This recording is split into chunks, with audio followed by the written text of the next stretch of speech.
So whether you are an investor, a landowner, anyone involved in a commercial property transaction, it is vital to get good quality legal advice to start off with in relation to that transaction,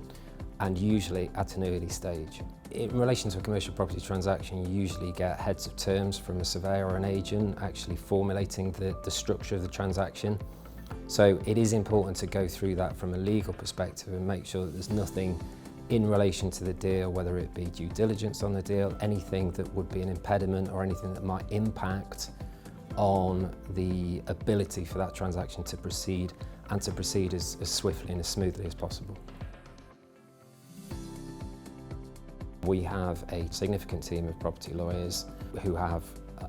a lot of experience in relation to these areas, particularly with regards to transactional work and development work within those structures. In terms of commercial property transactions, that could include matters such as, for instance, the sale of an office block, an option agreement or a promotion agreement between a developer and a landowner, a high street retail lease of some premises. So the spectrum of commercial property is actually quite wide in terms of what a transaction is. From our perspective, the main driver is obviously look after the client and to understand the client's objectives within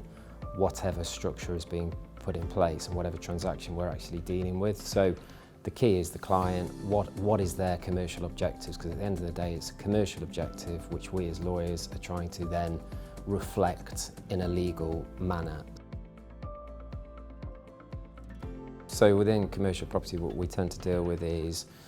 anything from acquisitions, disposals,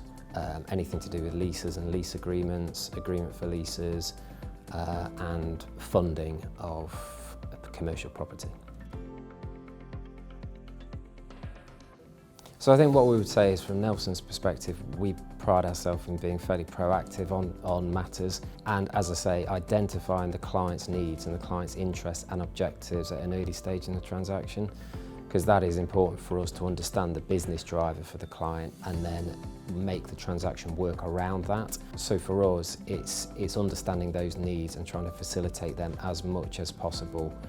within the ambit of providing the legal advice.